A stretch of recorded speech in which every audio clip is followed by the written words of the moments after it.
جیسے حضور سے ایک کسی بدو نے پوچھا تھا کہ حضور مجھ سے لمبی چوڑی باتیں میری سمجھ میں نہیں آتی، میں یاد بھی نہیں رکھ سکتا، مجھے تو کوئی ایک بات بتا دے جس پر میں جم جاؤں۔ آپ نے فرمایا قل ربی اللہ ثم استقم، کہو میرا رب اللہ ہے، بس پھر جم جاؤ، پھر پتھر کی لکیر ہو جاؤ، معاملہ پھر جو ہے ادھر سے ادھر نہ ہو۔ یہ کل دین کا لب لباب اس میں آ گیا۔ ان الذین قالوا ربنا اللہ ثم استقاموا، یہ الفاظ قرآن مجید کے، اور حضور کے الفاظ قل ربی اللہ آمنت باللہ ثم استقم، کہو کہ میں ایمان لایا اللہ پر اور پھر جم جاؤ۔ ایک تو وہ لوگ ہیں مومنین صادقین،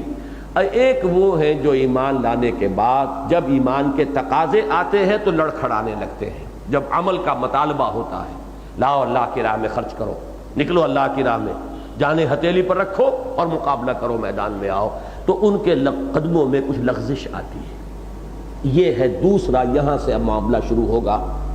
اس کے لیے 2 آیتیں نوٹ کر لیجئے۔ سورہ حج کے دوسرے رکوع کی پہلی آیت ہے، بڑی پیاری آیت ہے، قرآن مجید کی عظیم ترین آیات میں سے، اس موضوع پر عظیم ترین آیات میں سے شمار کرنے کے قابل ہے۔ وَمِنَ النَّاسِ، اور سورہ حج آپ کو معلوم ہے مکی صورت ہے، اس میں کچھ آیات مدنی ہیں لیکن بحیثیت مجموعی پوری صورت جو ہے مکی ہے۔ وَمِنَ النَّاسِ مَن يَعْبُدُ اللَّهَ عَلَى حَرْفٍ، لوگوں میں سے کچھ ایسے بھی ہیں جو اللہ کی بندگی کرتے ہیں کنارے کنارے۔ فَإِنْ أَصَابَهُ خَيْرٌ اطْمَأَنَّ بِهِ، اگر خیر ملے، خیریت رہے تو مطمئن رہتے ہیں، عبادت بھی ہے، اللہ کا نام بھی ہے، دین کے لیے ساری قربانیوں کا دعویٰ بھی ہے۔ وَإِنْ أَصَابَتْهُ فِتْنَةٌ انقلب عَلَى وَجْهِهِ، اور اگر کہیں آزمائش آ گئی، کہیں فتنہ آ گیا، کہیں تکلیف آ گئی تو اپنے منہ کے بل گر پڑتے ہیں۔ خسرت دنیا والآخرہ، یہ خسارہ ہے دنیا اور آخرت دونوں۔ یہ جو میں نے عرض کیا تھا، ایک وہ ہے ہرچے باد آباد، وہ منجھار میں کودتے ہیں، اور ایک وہ ہے جو بچ بچ کر چلتے ہیں کنارے کنارے، پانی گہرا ہے وہاں نہ جانا بلکہ کنارے کنارے چلو جہاں پانی جو ہے وہ شیلو ہے، اندیشہ نہیں ہے، خطرہ نہیں ہے۔ یہ ہے حرف کنارے پر۔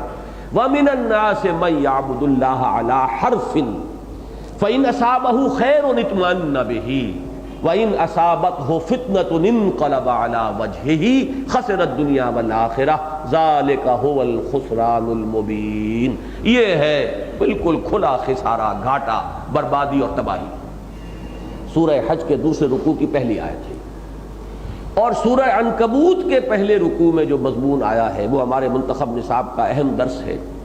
وہ آپ حضرات کے ذہن میں، بہت سے حضرات کے ذہن میں ہوگا۔ اس میں کھولا گیا ہے اس بات کو، وَمِنَ النَّاسِ، اور لوگوں میں سے کچھ ایسے بھی ہیں، مَن يَقُولُ آمَنَّا بِاللَّهِ، جو کہتے ہیں ہم ایمان لے آئے اللہ پر، فَإِذَا أُوذِيَ فِي اللَّهِ، جب اسے اذیت پہنچائی جاتی ہے اللہ کے راستے میں، تکلیف دی گئی، ایذا پہنچائی گئی، مارا گیا، جیسے حضرت بلال کو مارا گیا، جیسے حضرت خباب بن الارت کو دہتے ہوئے انگاروں پر لٹا دیا گیا، فَإِذَا أُوذِيَ فِي اللَّهِ جَعَلَ فِتْنَةَ النَّاسِ كَعَذَابِ اللَّهِ، تو وہ لوگوں کی طرف سے ڈالی ہوئی اس آزمائش اور ابتلا سے اس طرح گھبرا اٹھتے ہیں جیسے اللہ کے عذاب سے گھبرانا چاہیے۔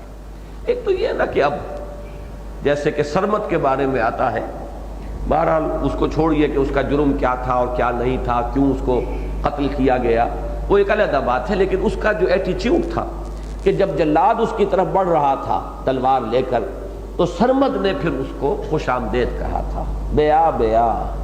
من تراخو می شناسم قربانت شوم،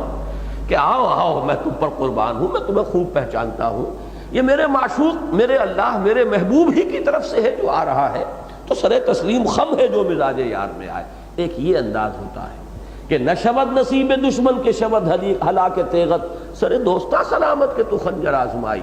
یہ دوستوں کا سر جو ہے سلامت ہے تو ان پر خنجر آزما، یہ دشمن کے نصیب میں کیوں ہو کہ اے محبوب تیرا خنجر جو ہے ہمارے کسی دشمن کے سر پر لگے، معاذ اللہ، ہمارے سر کائے کے لیے،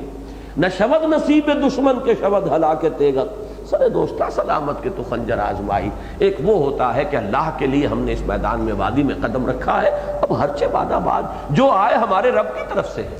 حل تربصون بنا الا احدى الحسنیین، جو بھی آئے گا حسنہ ہی حسنہ ہے، شہید ہو جائیں تو حسنہ،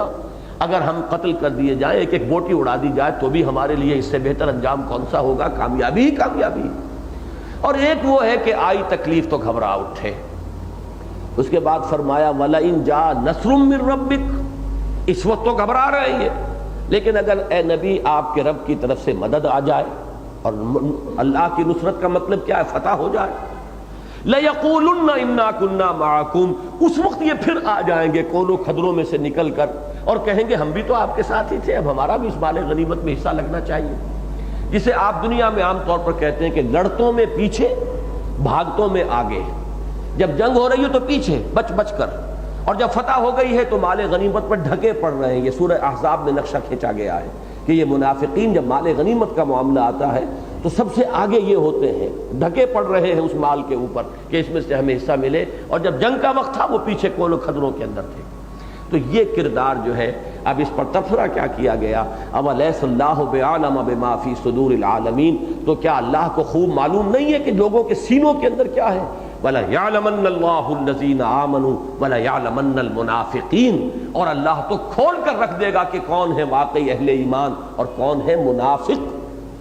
یہ ہے نفاق کا نقطۂ آغاز۔